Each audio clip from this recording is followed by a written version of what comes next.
The Able to Care podcast is sponsored by Able Training Support Limited, who build partnerships with organisations to develop confidence and competence in their team to promote positive outcomes for all. Find the link in the description.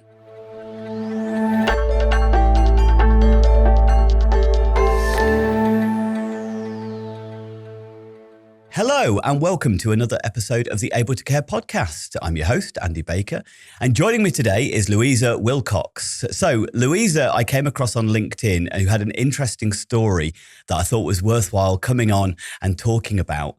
But I'll tell you a little bit about her first. So first and foremost, she's a mother of two SEN children and a wife to a wonderful husband. I love the fact that you put that in your biography. She's passionate about supporting others with disability due to one of her sons having cerebral palsy. But Louisa is a multi-business owner running a bookkeeping business. She's a director and CEO of Let's Get Wealthy, a UK financial education company. And she works with high-achieving neurodivergent entrepreneurs and corporate companies to teach financial literacy. She has a financial education YouTube channel and the ADHD and Money podcast as well. We'll make sure we include links in those in our show notes so people can follow if it's for them, which we'll add the links in the description, definitely. But I connected with Louisa on LinkedIn from a post that I saw, and I think it was you were posted by somebody else as well. It was a reshare of one of your posts, where there was an exciting news or a celebration because you'd recently won a court case against the local authority in relation to your son's education, I believe. So I'm excited to hear exactly what went on and what happened, because I thought that's a story that needs telling. So first off, thank you and welcome. Well, thank you so much for having me and for the introduction. And yes, I literally have only just launched my YouTube as well. So any subscribers would be brilliant because I'm trying to get the financial literacy out there because we're not taught it in the education system. So It is very new. So don't expect too much right this second, but it will be built up quite quickly because that's my ADHD. Yeah, it was off LinkedIn and it's just, wow, that post has blown up. I wasn't actually expecting it to blow up quite how it has, but it's been a journey, really just ever since my son had his EHCP or Educational Healthcare Plan, because he was given it, when was COVID? Back in 2020, we got it, I believe, off the top of my head. Right. Because I was actually, my son was born with diplegic cerebral palsy. It's been a very big journey because when he was diagnosed at 18 months and I knew he had a disability, but it took around 12 doctors before someone actually believed me. And I remember walking into the pediatrician's office and I just sat there and went, I have seen so many people. I know my son is disabled. No one will believe me. I am not leaving this office until you give me what I want. And that was an MRI because I'd done all the Googling research, the usual stuff you get told you shouldn't do. Right. But because at the time I was a single mum, I literally had doctors say to me, I was just a silly single mum who didn't have a clue. But I knew there was something going on. And obviously being my first child as well, because of my nephew, I kind of knew what should have been happening, but things weren't. But then I was like, well, am I doing things wrong? So you doubt yourself as you do when it's your first child. But when he was diagnosed, my son was diagnosed with, this was where it gets a bit difficult. He was diagnosed with cerebral palsy, but he had an alternative diagnosis of vanishing white matter disease. Basically, the difference between them is they say cerebral palsy doesn't if I can say the word degenerate, it doesn't get worse. Although there is rare forms that do. Yeah, so it doesn't technically get worse, but it's very confusing because of how it impacts the body. The condition itself, the damage doesn't get worse. Whereas with vanishing white matter disease, at the time, there was about 100 known cases in the world. And basically it was a case of he would either live or he wouldn't. And it could happen at any time. He might have 6 months, a year, 10 years, 50 years. They didn't know. So he became a bit of a pincushion and a bit of a study because obviously it's their condition. And it wasn't really until he was diagnosed at 18 months and I was 21. So it wasn't really until he was about 5 that he actually finally got diagnosed with cerebral palsy. And that's because I had been fighting for an operation called SDR, or selective dorsal rhizotomy, which is a basically a telescopic surgery, which was designed by a surgeon in America, which cuts the nerves in the lower spine, but it gets rid of the spasticity within the body to enable him to walk unaided, because I was told he would never walk or stand unaided. Anyway, so we've gone through this journey, and he had that operation, thankfully, in 2019, just before lockdown, literally just before lockdown as well. We were in hospital over just literally the day after Christmas. So we went down on the 27th of December, pretty much. And when he got out, we went into lockdown. And I was always told that he would never be able to get an EHCP. And I basically ignored all the professionals like I've done his whole life and gone, well, that's not going to happen. He's going to have one because he needs one. And I decided to go for it myself. And we had one within 3 months. But it's never been updated since then. So you're talking we got that in 2020 and we're now 2024. Correct me if I'm wrong on that. I'm still trying to get the year from mad year last year. And we're in 2024, so 4 years, and they haven't ever updated it. I mean, that's a huge amount of time for a child to develop to then go, yeah, we don't need to review this though, because what we said is still the case. Yeah, it's been absolute madness. But I think because the school that he's currently in, which he won't be in for much longer now, I've won this court case, has been really good at supporting me and my son. To be honest, at the time, it wasn't too much of an issue. But the reason I told you that story just now with what we've been through is because over the years with the cerebral palsy, the focus has been with his operation very much on his physical side. And because of the fight I've had to try and get that operation and then the post-recovery, because, we're talking is intensive physiotherapy recovery. He also had to have another operation after that, about a year, it was a couple of years later, on his toe, because he had a toe that crossed under the other one and he was getting pain from it. We've had these operations. All of the concentration has been on his physical ability rather than the educational side.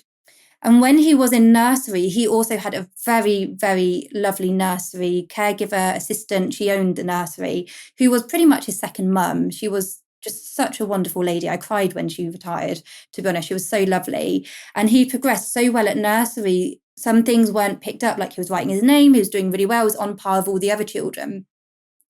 And it wasn't until he got to school, and probably year 1, which is quite normal with children with neurodivergence, that things started slipping. Like suddenly he wasn't writing his name very well and just things were happening. And then I sort of picked it up and I thought he had dyslexia, but anyone who's going through this journey knows how long it can take to get these things done. So I've flagged things over the years, but it's only been really because he's never had a full school year. In his reception year, their teacher left 6 months into the year. She went to France and they never really had a teacher that properly came in to teach them. And then he went into year 1 and he went for this major life-threatening operation. And then COVID hit. So, we were then out of the education system for a couple of years. And we were expected to homeschool. And I won't even get into how terrible that was. People who homeschool, like hats off to them. And then we went back to school and I was like, something isn't right here. So it's not okay. He's further behind the other children. Like he is the most bright lad you will ever meet. He loves history. He retains knowledge like you wouldn't believe, but he doesn't fit the mainstream criteria. He just can't, he struggles putting pen to paper. And it's because he doesn't fit in his 1970 education style. And I went, well, his EHCP isn't being updated, and where it's not being updated, it's not fitting the education. And the school have been giving him more resources, but it's not really being in his plan. So hats off to them for their support. And then last year, obviously, we had the update and I went, no, this isn't right. Actually, this all needs to be updated. Professionals agreed, this wasn't me. This was coming from the occupational therapist, and this was coming from the Senko. This was coming from his physios, his pediatrician, all the professionals were in agreement with everything. And last year, so Jace had his SDR, the selective dorsal rhizotomy surgery, and he did actually, thankfully, start walking unaided after a lot of intensive physiotherapy. And then it was in 2023 over Christmas, and then the January of 2024, he had stopped walking all of a sudden. And he went for an emergency x-ray, and we found out that his I won't describe it too much in case anyone who's listening is squeamish, but his left leg bone came out of his hip bone by 69%. It slipped out and he needed a double hip reconstruction. So he went from being able to walk a little bit independently to fully wheelchair bound pretty much within a couple of weeks. Like, it happened really fast and scarily. So I honestly thought he was just being a bit lazy, until we had the x-ray. Like, bless him, I felt terrible because I was like, come on, you can walk, get up. Like, he I always, bet the mum guilt was yeah, overwhelming from that, and it 100%. hits hard. So we had the EHCP update, and I actually had to put in formal complaints because we put in the update in the January and we got to the March and I still hadn't heard anything from the council. And I was like, why have I not heard anything? Like, there's a time frame, you're overdue on this time frame. So I put a formal complaint in and they sent me a no on the update within a few days. And I went, I don't believe you've looked at this properly. You have not looked at this properly. You need to review it. And they refused to. And I think because of the battle I've been through for the last 10 years, his entire life, it's probably given me a bit of a spark where I'm like, well, this isn't right. I'm not accepting that. So I went further. I raised it as a formal complaint. I went further and I went, okay, well, I'm going to take you to mediation then, because this needs to be updated. All the professionals agreed with me. And his operation for his double hip reconstruction was June the 13th, and they knew this. They gave us the mediation date of June the 12th. So I was sat in a hospital room. My husband took our son out because I didn't really want him part of the mediation for obvious reasons. It's not a nice process you have to go through. And I sat there for about 3 hours in this mediation with the professionals there who all said to the council, this needs updating. The school is not suitable. Like, this needs to happen. And the Friday that week, and he had just had his operation and he was really poor. He had to have 2 blood transfusions, bless him. They gave us a no. So from the Monday to the Friday, they gave us a no. And I was obviously a state. I was exhausted from everything. I actually fainted after he had his operation as well, just because of the stress of everything. It was really bad. So bless him, he'd come out of the operation and then the staff had to pick me up off the floor because I literally took one look at him and passed out because he was white as a sheet. And it was a few weeks down the line, and I have to say, hats off to Sendias, because Sendias have supported me through the whole process more than anyone has ever before. Like, they have been so good. And when I say I've sent a lot of emails, I reckon they probably had to open up a separate inbox for me because I have sent a lot. And through this, they have been so supportive. I can't thank them enough for everything. Sendias is Sendias. There's a gentleman there who works there, and he knows who he is. I don't know if I can say his name or not, but he's been absolutely great, and they've been so great. And he basically said, right, you get a mediation reply, and then they tell you how you can appeal it. I actually ended up being about, I think, a day late out of the appeal, but because of my son going through the operation, obviously they accepted it still because I had quite a decent reason for it being late. And I took them to court. So it's been, and I mean, you're really talking about a year and a half fighting of just trying to get his EHD updated.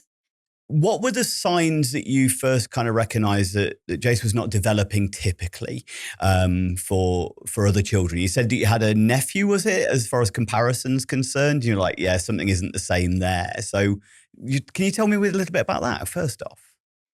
Yeah, so Jace, to be fair, like, he's the most gorgeous person ever. He really is. He's the most like lovable person in the world. But he was a really difficult baby.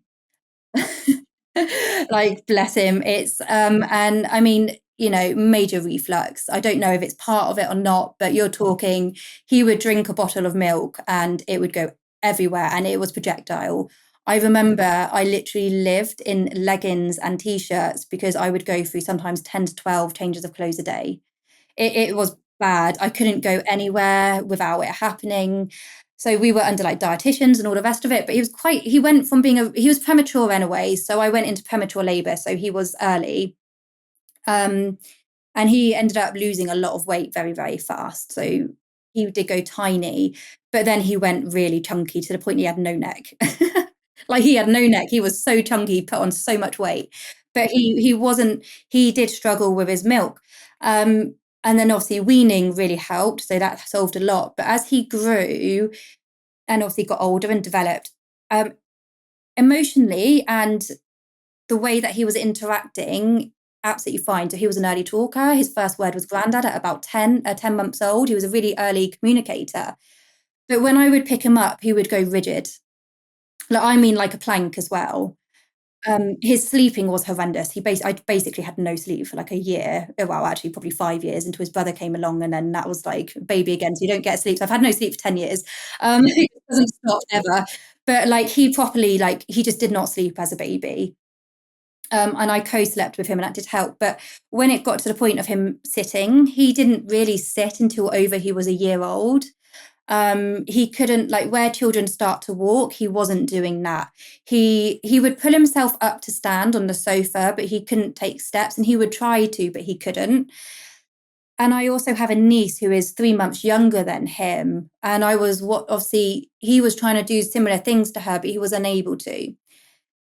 And I can't really remember what got me to start looking at it, but there was just certain signs like the rigidity, being this, some of the stress signals he would put out, and not doing certain things that I went, okay, well, what's going on here? And I don't even remember where it came from, but I remember coming across like some kind of Google report where it was to do with cerebral palsy. And he was already seeing physiotherapists at a point. So we had been seeing, I can't remember who they're called, the people who come around and check you after you've given birth, and whoever it is had got physiotherapists involved. Right. And I remember sitting there when he was 9 months old and saying to the physiotherapist, I think he has cerebral palsy.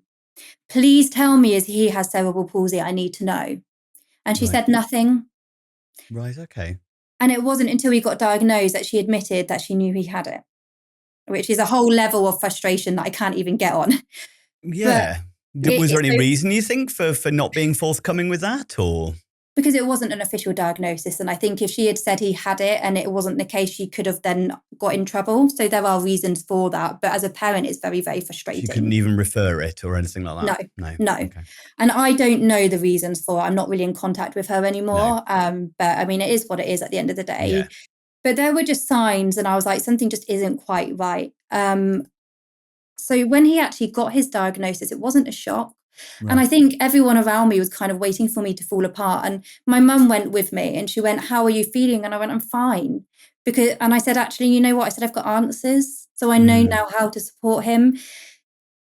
The disability itself is not an issue. It is who he is. And he wouldn't be who he is today. And I wouldn't be who I am today without this. Do I wish things were easier for him? Yes, of course, he's my child. But it was never a shock or an issue. It was more, I always wanted just to know how to support him. And I think there was most definitely the gut instinct. I knew with all my being there was something, but no one believed me. And that is so, I actually had a doctor give me a depression leaflet, telling me that I was depressed.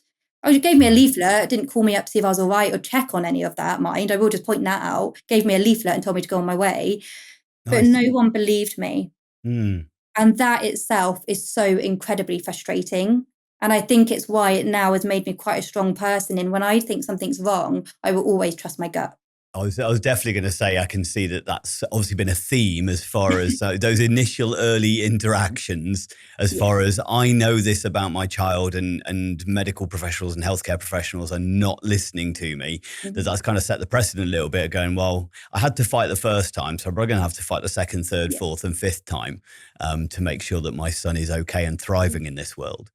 I think there's quite an interesting thing as far as your experience from a mother's point of view, obviously finding out that your son, has this particular diagnosis, but almost a sense of relief coming from that is different from the experience of some other mothers, I think, that maybe can see those, or is more obvious that their child has a difference or a disability, where they must, I think many of them go through a kind of a grieving cycle a little bit, as far as this is what I expected for my child, and then don't have that.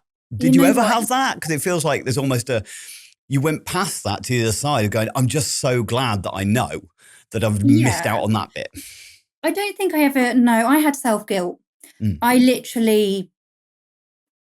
I blamed myself for about 6 years. I had a lot of self-guilt because I know when I went into labour, it was premature labour, and I didn't have any of the support I should have had when I was pregnant. I was 19. Right. I had other than my nephew, and even then I was like working in college, I had no idea what to do with a baby. No one explained the birth process to me. Like, I didn't know you had to basically give birth twice. What's a placenta kind of thing? Like that itself, I found out like a week before I went into labor, and I was like, what the hell? Right. And the midwives messed up my due date, so I didn't get any of the antenatal classes. And when they finally sorted it out, I was told they were full. So Oh I couldn't no. get on any of the support. And I didn't have that. So when I went into labor, my sister was my birthing partner because my parents were actually abroad on holiday at the time. Bless them, they got an emergency flight back when I went into labor. So my sister was my birthing partner, and she was heavily pregnant. But she like this was her, like she had obviously experienced it, and whatever it was they gave me, whatever drug they gave me, because I didn't cope with the pain, didn't know what to expect. And I've got severe scoliosis myself, and it all went to my lower back, so I didn't cope. But whatever drug they gave me, I was off my face high. Like I remember laughing. All I remember is being in pain and then laughing and then having a baby. But I didn't have the typical symptoms of your body telling you to push. I remember them telling me that I was pushing wrong, and I'm like, how am I pushing wrong? So I try not to think about it too much, because even now it's so hard. I always thought, well, if maybe I didn't have that drug, would this have happened? Was it me?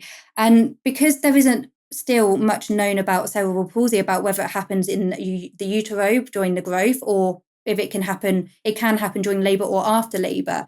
I don't know with my son when it happened. And I've been told that it could have been because of the prematurity. And he did have oxygen issues when he was born. He was very jaundiced. He went from, when he was born, he was like 6 pounds something, and he went down to 1 pound. He lost like a lot of weight, went down to a pound something. He lost so much. And I don't know at what point it ever happened. So for me, I blamed myself, and it was never him. It was always myself. It's my fault that he's had that, because I wasn't good enough. I wasn't a good enough mum to give him the best. And that's really hard. And you do kind of go through a grieving process. I suppose there's been times when I sat there and gone, oh, you have the images of going and playing football with your child on the field. But we would go to frame football. I took him to frame football for a few years, and he hated it. So, we stopped going. So yeah, it is really difficult, sorry, because we put these expectations, and of course it's really hard then when any type of disability, you're going to go, wow, like what did I do? But no, I suppose for him, I've never really had that, because I've always found things and made things possible for him. Like, my motto is that there is no such thing as you can't. I only allow him to say you can't when he's proven to me he can't do it. Like, if he told me he couldn't climb a climbing frame, I would make him climb the climbing frame. Even if that meant I had to carry him up half the way, he would do it. If he then couldn't do it, fine, you can't do it. But and it's very difficult as well for me, from my point of view. These are my experiences, but obviously there are children with different levels of cerebral palsy who are so much worse, who can't do these sort of things. But there are children with less types of cerebral palsy. It affects children and adults very differently. I think that's the thing we have to remember, is the way that disability affects us is very individual, and how it affects our body too. So these are my experiences, but obviously another parent is going to be grieving, or could be grieving, something completely different. Because there are children who need feeding tubes, who are completely unable to walk and don't have the options. I mean, Jace would be fully wheelchair bound if I hadn't got him the selective dorsal rhizotomy. But when the pediatrician, and his pediatrician is just the best person in the world, like, he believed me, he gave me all that, and I hope he doesn't ever retire, but one day he will, and I'm dreading that day. But when he told me that he might never walk, talk, or stand unaided, he was already talking, so that wasn't an issue. And I just looked and I went, you're wrong, and I'm going to prove it to you. So I spent a year researching, which is where I came across this SDR operation. And I thought I would have to take him to America for this. And I started our fundraising journey. So I was trying to fundraise £100,000, because that's how much it was going to cost to take him there. And then I managed, and Facebook wasn't hugely big back then, like not like it is now. I found some Facebook pages, and I made friends with some people on there. And I then found that there was a surgeon in Bristol Children's Hospital who does the surgery. So I was like, right. So I managed to get a meeting with him. and we needed £40,000. So it kind of cut the cost down a little bit. And I also learned, because there's lots of different surgeons have different styles of this operation, but he did it the same as Dr. Park, who is the gentleman or the doctor in America who actually devised the surgery. He did the same style as him. So I was like, right. And my first question was like, right, I want to know how many children you've operated on. I want to know how many is successful. And I want to know all the aftercare. Like, it's like, if my child's going to be the first that's going to go under your knife, it's not happening. I will go to America. Like, I literally interrogated, like, you have to. And I knew, he said he'd done a couple hundred. They've all been successful. So I was like, right, I felt a bit more confident. There are other hospitals. I think there's one in London that does it as well. I know some in Scotland. There's a few different ones now in the UK that does it. But it's really important for anyone who's thinking of going down this journey, do your research and research how similar their process is to the Dr. Park. So that's really important, and how many have been successful. So we started our fundraising journey, and we're still fundraising because private physiotherapy is expensive and it's ongoing. It is ongoing. Like, it's something that's never going to stop. But because I was always determined to go, I will make sure he has the best in life. I will make sure he has the best support, the best care, because of everything I can do as his mum to make sure he can do those things, get over that barrier. I've never really had that, because for me, it was always a case of, okay, you can't do it that way. Well, how can we do it? It really is fascinating, and there's a few things that really strike me. One, that even when you were interviewing the doctor there, I was like, yeah, you're a lady to be reckoned with. As far as I can see, that lioness, that motherly lioness instinct kind of coming out, which is fantastic. And it does sound like you've had to fight for your son, and that there's a lot of really nice things in there that you mentioned as well. That obviously you must have adopted a real growth mindset for yourself based on your business and what you do. But it's lovely that you've encouraged your son to kind of look at things the same way as well. Going, it's no such thing as you can't. It is either you can or you're finding it too difficult, and we'll figure a way around that to make it easier for you. So you said that his language is good, so it's not that his speech isn't affected. Oh no, trust me, he doesn't stop talking. Right. So there is is it predominantly some slight mobility issues? So does he walk unaided now? Did you say? So he's got diplegic cerebral palsy. There's different types. So he's got diplegic cerebral palsy, so it affects his legs mainly. He has got it in his arms, but not really noticeable. It's just he tires quite quickly with writing, but it's his legs. So yeah, he would have been fully wheelchair bound without that operation. Because with children with cerebral palsy, basically their body gets affected by, it can be hypermobile is one, where it's overflexible. But for him, it's the spasticity. So typically as a child grows, as we grow, our bones grow and our muscles grow with it. For children with cerebral palsy, it's not the same. So the bones grow, but the muscles don't quite grow almost quick enough. It takes longer. So they get tighter. And that's the spasticity. And I believe I'm saying this right. It's where someone will correct me at some point, I'm sure. And that causes stiffness and tightness in the body. So what the SDR, selective dorsal rhizotomy surgery, does is basically they cut nerves in the lower spine. And it's it's a dangerous operation. Yeah, it sounds invasive. If they cut the wrong nerves, it can go very wrong. It's telescopic. Or microscopic, sorry. Telescopic, it's microscopic. Getting my words wrong here. I'm not very good at science, as you can tell. Better than me. And they have to test individual nerves to see which ones to cut. It's very, very intricate. Intricate, yeah. Which is why I was like, I'm having the best surgeon. Like, if I have to find £100,000, I'll go to America. Has to be the best surgeon for my son. And they cut a certain amount depending on whatever, I guess, impulses it gives. I'm not really too sure on that side. Mm-hmm. So it's about 2/3 they cut. So basically the way our brain works with neuroscience is our body goes and signals, and it goes from A to B to C. Yeah. So as we move, our muscles are sending signals all up our body to our brain very, very quickly. Yeah.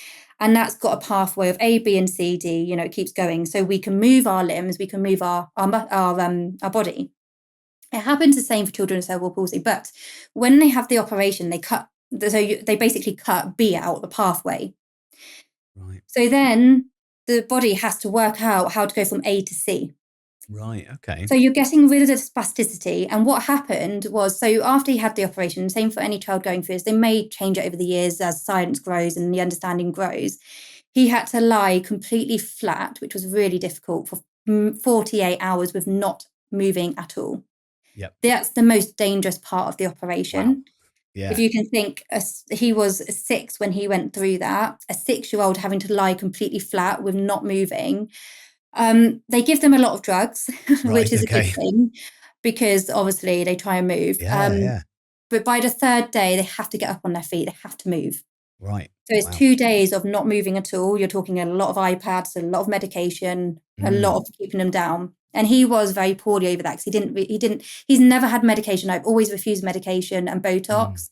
And I've always done things like massaging. I've always done things like, I literally did physio with him every single day, up until we got a private physio. So they wanted me to do Botox and I said no, because it's a poison in the body and they weren't sure if it would work, and it can take 6 months for it to wear off. And I wasn't willing to put him through that. Yeah. They then said about baclofen, and these are just my experiences with my son. For some people, these may be the right choices, but I didn't want to go down this route. So I chose to do the massaging and the physiotherapy side. They said about baclofen, but I didn't want him to have the medication because it's a drug that you get addicted to. Right. And I didn't want to go down that route. I knew SDR was the way. I just knew it. Anyway, so they got him up on the 3rd day and then we started it. But what this operation does is it completely weakens the body. Like, because his body was so used to spasticity to move, that's how his body knew was to move. We basically got rid of that and his body was completely weak. Right. Like I've got videos of him trying to walk up the stairs, like even just trying to move, and he had to be fully supported up. It was like teaching a toddler to walk again. Yeah. Literally. Almost, sounds like a reset. It is a reset. Basically on the body. But the operation, although it's the most dangerous part, is the easiest part. Right. That's the easiest part of all of this. The aftercare is the most important bit, the physiotherapy.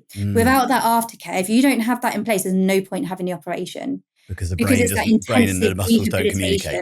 Yeah, that intensive rehabilitation. So you're talking, he had 2 to 3 weeks of physio every single day intensely at the hospital. And then we had a private physio who, again, I found the best as I could, pretty much daily for another few weeks. And then it dropped down to like 3 days. And then, it dropped down a bit further. And he started walking independently. So it's always just being about finding a way. Yeah. So he's now fully independent as far as his walking's concerned. Does he have to have any aids? Well, he was kind of. So he would be able to walk around the house unaided at this time. Oh, yes, he says. But don't get me wrong, he wouldn't have been able to go to town and walk through town. Yeah. Yeah. But what it did was it gave him more mobility. So yes, longer journeys, he still needed a K-walker or he needed a wheelchair. But it gave him that freedom to be able to just move, to not be in pain, like as much pain, and to actually be able to walk. But no, he wouldn't have been able to go from like one end of the street to the other unaided. He would still need a wheelchair or sticks. He was walking quite a lot on crutches before he needed the double hip reconstruction. Yeah. Since that happened, he was pretty much, again, even with that, we got told in the January he needed a double hip reconstruction. I was told that operation would take between 9 to 12 months just to have it. Now, as you can imagine, a child who's growing, that's a huge amount of time in their growth process. Yeah. And I went, that's not going to happen. So I hounded the NHS. I think I've got I hounded them like you wouldn't believe. And I was on to his pediatrician. I was like, this needs to be sorted. He's in pain. This isn't going to happen. So we had the operation within 6 months. But he was fully wheelchair bound. And by the time, and he was still trying to walk. I don't know how he did it, but he was trying to walk. He didn't complain about pain once, and yet he was in pain. But by the operation, he was completely in his wheelchair. And the double hip reconstruction was horrendous. Right. I would never wish that kind of operation on anyone because it was so different to the SDR surgery. Right. So with the SDR, whereas he had to be on his feet and up moving very, very quickly, the double hip reconstruction, he wasn't allowed literally to put a foot to the floor for 6 weeks. Wow. I had to carry him everywhere. Yeah. And in amongst this, my husband was working. I've got a younger child. He was 5 at the time. I was running 2 businesses. But for him, he lost so much weight so quickly and he'd lost so much strength so fast. It was scary. Yeah. I think he lost like 5 to 6 kilograms. Like he lost a lot.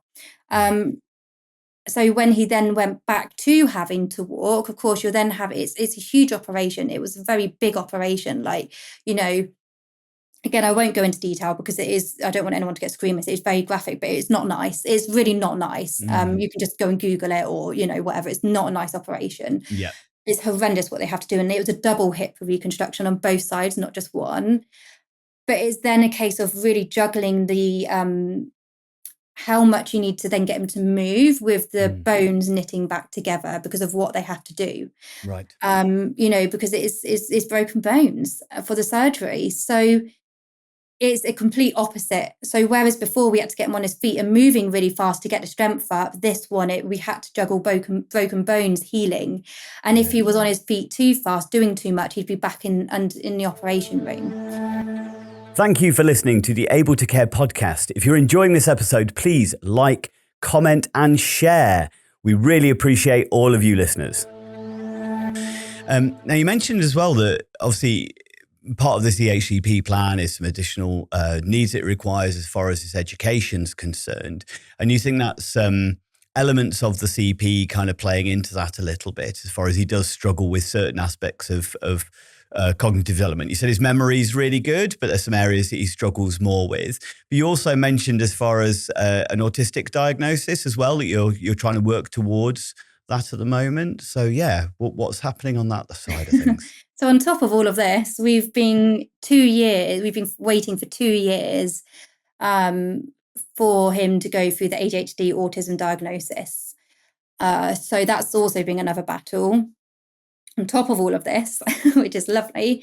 So originally I thought he had ADHD because I didn't really understand any of it properly. And it was actually through putting in the application forms for my son that I sat down and went, oh, I pretty much tick most of the boxes myself. Maybe I ought to get a diagnosis, but I haven't quite got to me yet. So I know I have ADHD. I've had quite a few people tell me I've had ADHD. Even a school Senko was like, you might want to get diagnosed. I was like, I know, I just haven't got the energy for me yet. I'll sort my children out first. I don't know where they're getting that from as far as the... So we started that process. So yeah, that was 2 years ago. I think it might have been March that I put that application in. And I thought it was ADHD. And we finally had the meetings in May this year. And after waiting 2 years, it's been a bit of an insane couple of months because they literally chucked all the meetings at us in 1 month. So whereas we've been waiting 2 years, it's like bang, bang, bang, bang, bang. And we're now being told that we have a diagnosis any day. We have pretty much been told from that is autism. I didn't actually understand really autism too much with that. So for me, I thought it was ADHD because my understanding of autism was obviously the extreme side of autism. I've got a nephew who's autistic, and that was kind of my understanding, a different nephew. So I didn't understand it, but actually going through this, it's really, I find it so fascinating because the brain is just incredible, and how he presents, it is very much on the autistic side. So we're literally hoping any day now we'll have that final meeting for that diagnosis. But it's difficult because obviously with his cerebral palsy, what they need to unpick is the autism, and is it autism and ADHD, or is it autism and with cerebral palsy presenting as ADHD? So we've basically been told, and not just got the official letter yet, that he has got autism. And that, but is kind of why I've been fighting EHCP, because I knew there was something, like whether it was, I thought it might have been dyslexia at one point. I know he's been diagnosed with visual processing disorder by the occupational therapist. So I knew there was something where he needed more support. And in his education, according to the mainstream standards, which is just a load of rubbish, if you ask me, according to mainstream standards, he's 2 to 3 years behind his peers. So for me, it was very much like, I'm not going to put him through what he would go through at secondary school. And I had a horrendous time at school. I was bullied. When I was a child, I couldn't actually hear properly until I was probably about 8. And I actually couldn't read or write until I was in year 7. And through my whole school life, I was told I would fail. I was given E's, F's, and U's. I was told that I wasn't good enough. I was literally shoved in the corner of the class. I was bullied. And actually, when I passed schools with A stars, A's and B's, and I was the highest achiever in the area. I got a governor's award for it. But because of my experiences, I said to my husband, I was like, I'm not putting my son through that. And already he's in year 5, already I'm seeing how horrible children can be to each other. And going through that myself firsthand, for me, it's not about the education, it's the mental health. And I'm not going to put my child through a mainstream situation where he's going to come out with it with mental health issues. And with everything he's been through already, I'm protecting as much of him as I can, because we learn at any age. And I've learned more being self-employed, running 2 businesses, than what I ever did at school, ever. So yeah, going through this EHCP, actually, originally when I put in my application, which is where the council have lost out, when I put in the original application to fight it, it was only to update the plan with new updates, new support. And it was then going to court. I spoke to Sandias and the professionals and went, actually, he needs a new school. He needs a different school. So then I put in a new form to then have a school change place. So actually for the council, if they just agreed it back in June, it would have just been an updated EHCP, and now I would be starting the school changing place. So they lost out majorly. And I went, this isn't right. And I started looking around schools, but Jace is been a difficult case because he is very, very intelligent. And even though he needs an alternative school, he doesn't fit a special needs school category, but he doesn't fit into a mainstream school. Now, if he fit in one or the other, life would be so much easier, because I could have gone, he needs a special needs school, that's the school, put him in there. Or, he's fine in mainstream. And this is where the fight has been. So I've had to find, and it's not easy getting this information, I've had to find middle ground schools that support children with other needs, but don't fit in the mainstream setting and don't fit in the special needs setting. And that's so hard. And the most frustrating thing about it is these schools are privately funded. And when I went and looked around it, and trying to even get into the school, was a minefield just to look. I've looked around a few of them, and a couple of them weren't suitable. So I knew they weren't on the list, because obviously he needs a wheelchair. They had a lot of these schools seem to be in old buildings. Like, you're talking like a 3rd grade listed buildings, and there's no good for children with special needs. Like, come on, reality check, people. So I was like, right, those stairs, he's never going to get up the stairs. It's not going to happen. And there was one school I heard about down the grapevine. I was like, right, I'll try and get into it. And I couldn't get through the door. And I was like, I need to get through the door. I need to look. But they wanted to look at his EHCP for me to look around a school, because they've got quite a tight category of children they accept. And I was like, but there's no point you looking for the EHCP, because I'm going through court to update it. It's completely out of date and not suitable, because all of the needs they had on for his physical ability were completely outdated and wrong, because he's a lot stronger and has less needs than what was in it physically. Although he still has the physical needs, they had changed so much. And I was like, and his educational needs aren't in there, because I'm taking him to court to get them updated. Yeah. Right. Okay. Yeah. So it's being a bit of a minefield with that. Yeah. And then I did find out that the head teacher of the school, the new head teacher of the school, happened to be my English teacher at school. Oh, right. So I phoned up and went, I wonder if I can just speak to such and such. I actually know him because he was my teacher at school. And I managed to kind of get through the door that way. Nice. Well done. And you just have to find a way. And so I went and I looked, and I was like, wow, I hated school, and I would go to that school. Like, it's fantastic. Yeah. And it was quite flat, and they could have classrooms downstairs for him. So I then went through and I went, right, he needs to go to that school. So I went through the process then of making sure that I could fight to get him in that school. But I think the one thing I will say is, even though these are my wants, I put these through on the basis of what professionals were telling me. Yeah. I had the occupational therapist and the school Senko and educational psychologist telling me that he could not go to a mainstream secondary. Yeah. And that was for his mental health as well. And I'm not going to put him through a mainstream school when he could be damaged by the end of it. Is not okay. And our children deserve better than that. It's not okay for them to go through this broken system. Yeah. The schooling system is rubbish. It's so broken. It's a post-war education style that needs to be updated. But because we've got men in suits who don't really know much about reality, getting paid far too much in government, they won't update anything, because they're getting paid too much to sit there and moan about things they don't even have they need a reality check.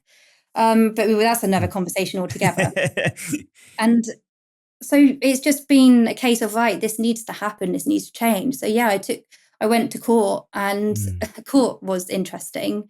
I ended up I self-represented myself because we couldn't afford to bring a solicitor or anyone on board. Oh, So I'd done wow, all my okay. research. Yeah. I self-represented myself, and I ended up having to question the professionals within the court. So I made sure that we had the occupational therapist present. I made sure that the Sendias was present. I made sure the school Senko was present. I had reports of the physio. I sent, off the top of my head, without going and looking at it, I sent about 1,247 pages of evidence to court. There was a lot of information for them to look through. And I self-represented and questioned everyone in court. And I won the case. Yeah. And I wasn't sure, but we won it. And he's going to the school he needs, and he'll have the support. Because it is not okay for our children who are struggling like this to have to go through that. It's not okay. And for me, the alternative, if he didn't win this case, I would have won. I would have taken him straight back to court. I was going to fight this court case again until he got into that school. But he never would have gone to a mainstream secondary school, because I wouldn't have done that to him. He'd be homeschooled, very worst scenario. Although I didn't want to go down that route. That would have been it. So it sounds like there's a couple of bits in there that I think are worth kind of touching on. One is, as you said, that your son doesn't fit into the typical boxes as far as either setting. And I've come across quite a number of, parents or children and individuals that are in a similar boat, in so much as they do have some differences, and therefore immediately the mainstream is a cruel and difficult environment to navigate and to be able to cope with. Socially, extremely challenging, as you experienced personally yourself, but also then, will they get their educational needs met in the right way? And as soon as they then, and that comparison, isn't it? That's the challenge within mainstream schools. It is the comparison of whether it be him comparing himself against the other children, or the other children comparing him against them, or the teachers comparing, and everything like that that's going on. But then you got the other side of going, but as you said, he is high level of intelligence related to his IQ, his problem solving skills, his communication skills, and things like that, that actually then he doesn't necessarily you don't want to hold him back through being in a special educational facility, environment where maybe he is the highest achiever of lower, but working to the lowest common denominator kind of thing. There's that difficult balance, isn't it? So it sounds like it was quite a difficult challenge as kind of navigating through. It is really hard, because obviously he retains everything. Like, he will sit there and tell me something we said 5 years ago. I made the mistake when he was 7 of saying he could have a VR headset when he was 10. His 10th birthday was very expensive because he remembered that and held me to it. Well, yeah. Well done What him. do you do? But he doesn't forget anything. And he is a history nerd. Like, what he doesn't know about history isn't worth knowing. He corrects people when it comes to history, because he knows it. I mean, Horrible Histories is banned at the moment because I have watched it so many times. I actually I sleep with the tune in my head. So I'm like, if you want to watch it, you have to go upstairs to your room, because he watches it on repeat. He loves history and he remembers it. But he cannot put pen to paper. He can, but it's not typical what they would expect. But you know what? He doesn't need that anyway. But the way mainstream is set up, you've got some classes that, 30 to 40 children. That's not okay for any child. It's not acceptable. No school should be set up in this way. It's failing massively. It's hugely failing our children anyway. Children without special needs, it's failing. Put special needs in the mix and a child who needs more support, it's just awful. And they tell me that he has not yet passed a school year. What does that even mean? I mean, come on, he's in year 5. How can you not pass a school year? And my response to that, because of my own experiences going through school, I never passed. I couldn't read or write. I still don't know the times tables. So when he comes home with maths homework, I'm like, ask your dad. It's just, I don't want him to have that. And I'm like, what about the fact that what he does know? He is so good at other things. He is really good at people. He's kind. He's, a child fell over in the playground a couple of weeks ago, one of his friends. He gave up his own wheelchair for that child to go to reception because he wasn't able to walk. He got out of his wheelchair and allowed another child to use it so he could get to reception. But he can't pass a school year and he can't put pen to paper. And it's just finding that juggle. So it is really difficult because you need to talk to the professionals. And actually, I've always had a very open relationship with the professionals, like where I'll email them, where I've called many, many, many meetings together. Like when I'm not happy with something, they all know, because we've got 6 of us in a room within a couple of weeks going, right, this is being sorted now. And I have done that many times. Do not ever, if don't ever take no as an answer. Like it's not okay when people tell us things can't be done, because they can somehow. And it's just going, okay, what does he need? And if his occupational therapist said to me, look, Louisa, he needs to be in a special needs school, this is going to meet his needs, then that would have been it. If they said, no, he's fine in a mainstream, that would have been it. But they were telling me alternative. And when I said, look, is this just me, or do you agree? And they said, yes, I knew it was right. So if you do feel like your child needs aren't being met in mainstream, speak to the professionals, ask them to go in, get another educational psychologist report, get your occupational therapist to go in and assess. And if you need to, get them to do it 3 or 4 times. I don't care. They will go in and do it. Like they will go do it. That's their job. And speak to them, speak to the school Senko. And if your school Senko isn't doing a good enough job, go to the council and tell them. I think that's the other thing that struck me. And thank you so much for going through that as well, because I think that's the message, isn't it? That you got to fight, you do have to push, listen to the professionals, but be willing to ask the questions as well. And it seems like that your journey is taken to that point to feel confident enough to do that. And I think there's an element that I kind of feel from this, that one, Jace is very lucky to have you, as far as, this strong character that's willing to fight and not lay down, because I think that's a tough thing to do for any parent, because when professionals are kind of telling you X, Y, Z, the instinct is, well, they're the professionals, they must know better, rather than necessarily repeating the question or kind of going or phrasing it in a different way or going, I think I want a second opinion on that, and pushing forwards. But also that ability, and honestly, you're a very, I said you learn more, an A-star student, you've learned more from leaving school and afterwards, but that intelligence, be able to represent yourself and things like that, set up a GoFundMe page. That may seem, yes, you couldn't afford to do it yourself, but you've managed to kind of get that resources, pull those resources together. I think there's many parents out there that admire that in you, but would find that really challenging to do on their own and by themselves. And I'm sure obviously you've got a very supportive family around you and things like that. And it sounds like your partner's been a rock through the process to some degree as well. Who else has helped you on this journey though? Who else has kind of pushed you forwards?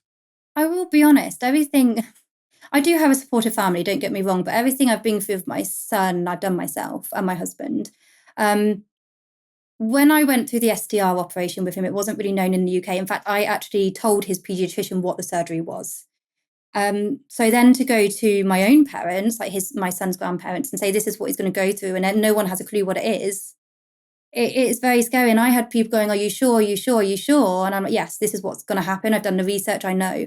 And it is so difficult because, yes, I have had their support. Don't get me wrong. Like, they have supported me through it, and especially emotionally. And my husband is my rock. Like, he's just so great. And especially since I've been self-employed. And I'm self-employed because I'm unemployable because of my situation with my son. I will just say that. I was made redundant because of in COVID, but I had a lot of hospital appointments before that. Let's just put it that way. Just be very careful how I say that. I've signed forms, let's put it that way.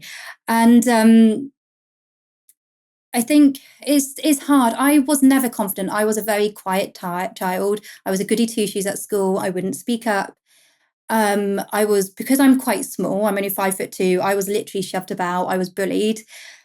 And I was one of those children who would be stood in a queue for 10 minutes waiting, and adults would push in front of me. And I'll never forget my granddad and my dad would say that they remember that there was someone who pushed in front of me, and I just snapped. And I just went mad at them and was like, can you not see I'm stood here? Like, and I think it's just sometimes when you've been through certain things in life, it does push you. And I think because of the journey I've been through with my son anyway, and knowing that I would have, being a single mum and going through that, I knew I would always have to fight for him. And I'm very independent. I will never ask anyone's permission for things I have to do. My husband realised that very early on. Still with me, so that's lucky. Well done. But I think it's a case you have to question everything. If I hadn't questioned doctors when he was a baby, I wouldn't probably have had the diagnosis then, even to the point of physiotherapists. And it's not because they're necessarily doing a bad job. It's because they don't have the time and the resources. Even now, you have to be almost on your deathbed before you get a doctor's appointment. By the time you get into the doctor's, it's probably too late, nowadays. It's crazy. But you have to keep asking and keep researching, and it's not easy. And I don't ever really know what gave me the drive, because I wasn't like this. If you had met me 10 years, if you had met me even 3 years ago, I was a very different person.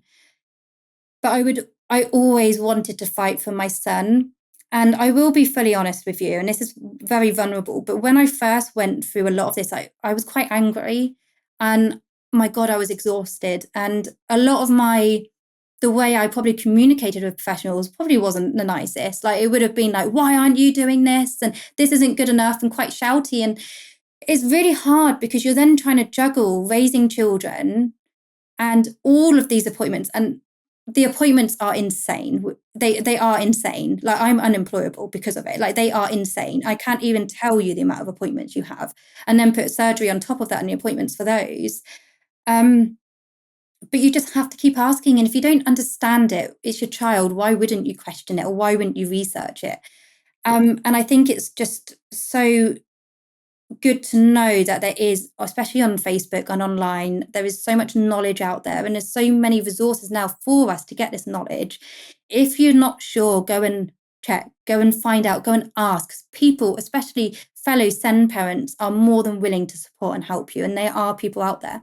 And I know how lonely it can be, because when I started this journey, I just met my husband. At the time, obviously, he wasn't my husband. And I felt very, very alone. And no one else in my family has cerebral palsy. I knew nothing about it. It's been a learning curve. No idea what to expect.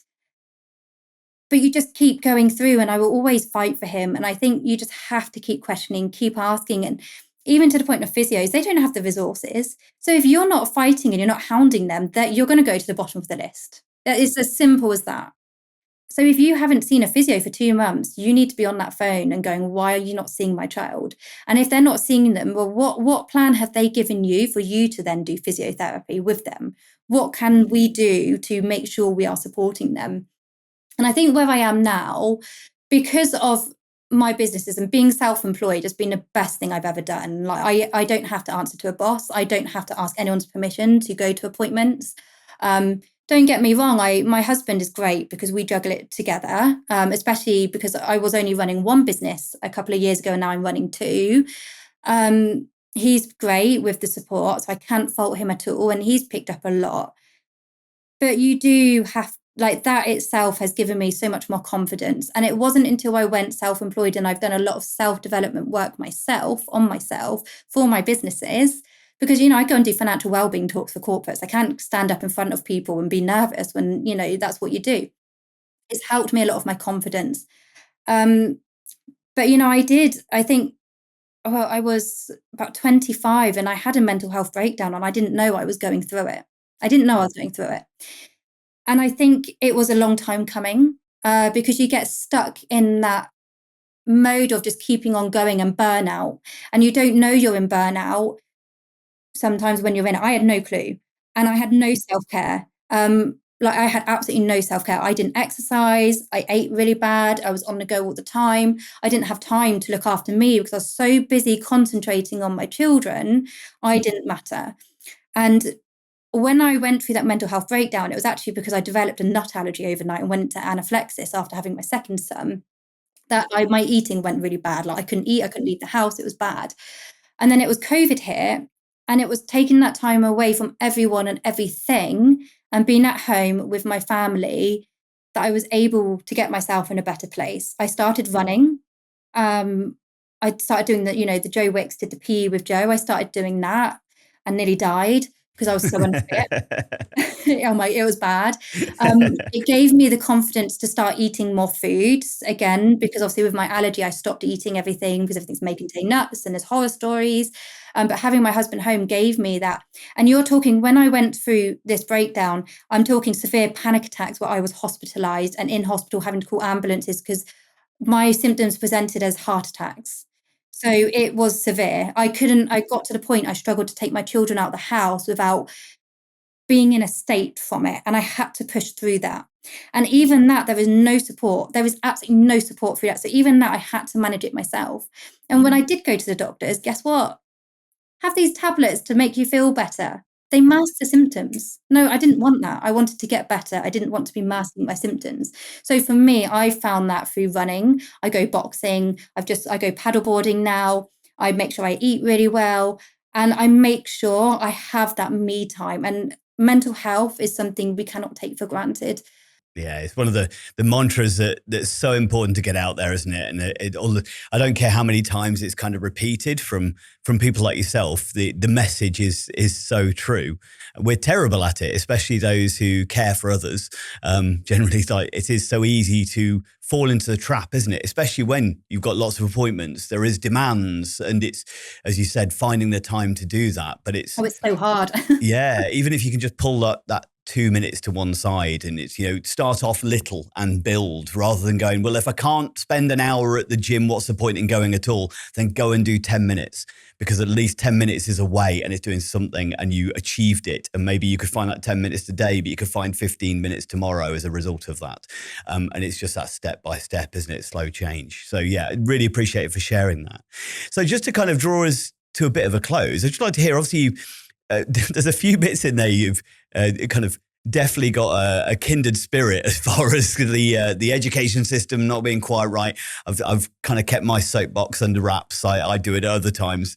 I did it in a course that I was delivering the other day where I started getting on my soapbox about the educational system and how it's, but so you started teaching. Obviously, you got bookkeeping experience. You got your bookkeeping business is one side of things, but then you started this Let's Get Wealthy and focusing on the neurodiverse entrepreneurs, about giving them financial education and things like that. So yeah, I'd love to hear a little bit more of why.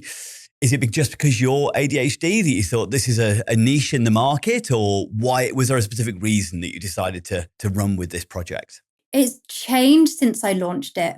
I launched my personal finance business. At the time, I was calling myself, I don't know, money expert, money coach, something like that. And then I think the coaching industry, like coach is being a bit used quite a lot. Mm-hmm. So then I was like, I'm not going to be a coach. I'll call myself a money mentor, because I think people start getting put off with the word coach, and I did myself. Mm-hmm. And what I do is a bit more than that. I don't just coach people, because when people work with me, I want them to have the skills so they don't need me again. That's the idea. I want them to learn how to manage their money. And it was really last year that I properly went all in.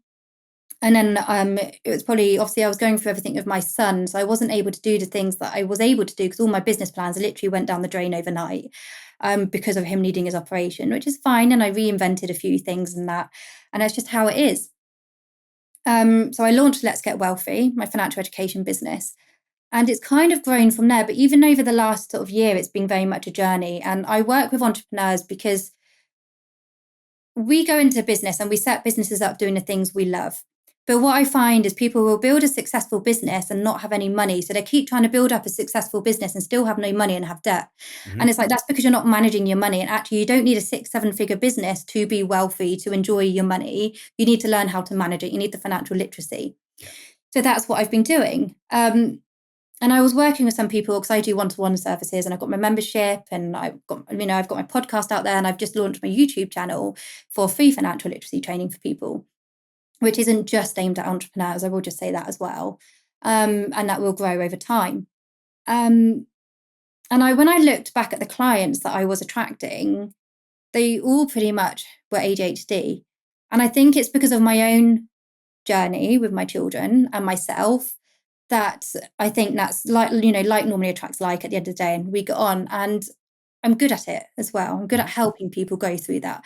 My biggest ethos is providing a safe space for people to talk about money, because we don't talk about it enough. And it's making people comfortable with having those conversations. So many people shy away from the fact they might have debt, that they're not in a good situation, but you can change that. It doesn't have to be that way. And everything I teach has from learned experience, from my banking industry experience, from my accounting experience, being employed and self-employed. And everything I do works, and it's worked for all of my clients. But that's kind of why I niched down in that area, because it's the people that I was attracting and working with. It might change over time, but at the moment, that's where I am. So I'm working more on building my financial education business up because that Mhm. is my passion. I absolutely love it. And it's such a crucial and important skill that more people need to learn it. So it has been a bit of a journey over this and going into it. And now I've really stepped into it, like starting my YouTube channel. I have got the podcast, and it's just about putting the knowledge out there for people to be able to learn and be comfortable with money. We need to start being comfortable with it, because I think if I was more open about my situation when I was younger, when I was a single mum, I wouldn't have struggled as much as I did. Yeah. But I felt ashamed about my situation, so I didn't Of talk course. about it. Yeah. But then if I Definitely. had spoken about it, family would have been able to help me, but they had no clue because I didn't tell them. Well, I think any family going through a similar situation to yourself, anyway, as far as as you said, not being able to work in a typical way, needing that level of flexibility, but also paying for treatments, all that sort of stuff. Being able to know how to manage your finances and manage your money is a massive skill that you must have picked up a lot of things along the way from your journey on that side, Yeah. as well as obviously knowing about the numbers and things like that from the bookkeeping side of things. So yeah, I think it's so I'll try and push some people your way as far as a Thank YouTube you. channel that hopefully any caregivers out there. And I think massively important. Anybody needs to be better at managing their money and understanding money better. It is a shame that it isn't taught well, there's a lot of things that's a shame that isn't taught. There are actually things that are skills that are needed in life rather than things to tick a box. But yeah, well, that's a podcast for another time, maybe, or one of yours on your punch channel. I could, Well, as you can probably tell, I could talk about this for another hour. So Absolutely. Well, we'll call it a session there. Thank you so much for joining. If anybody's found the information that we've gone through today and some of the stories, one, Louisa, I think you've got a wonderful external locus of control. An internal locus of control that you control your life. You make the decisions. You will make change, and there's a real growth mindset there as well. So I think a lot of what you said hopefully is inspirational to others as much as anything else. But if we'll make sure we put some links to your channels and also the Send AIS, was it? Sorry? NDS. I think I'm saying it Sendias. right. It's SENDIA. Is that a support organisation? SENDIAS. Yeah. So is that a support organisation that have helped you along the way a little bit? Yeah. I don't know if they're UK wide or South Somerset. I'm not entirely sure, if I'm honest with you. I was just passed that information by someone else, but Yeah. I'll put some they are details on so it. helpful. So if no one's sure, I'm sure if you contact them, they're great. Yeah. But if you're not sure, contact your Senko or OT, pediatrician. There is usually leaflets in the hospital. There will be someone who will be able to direct you to some kind of support. Okay, perfect. Thank you so much. And that's all right. Thanks for having me as well.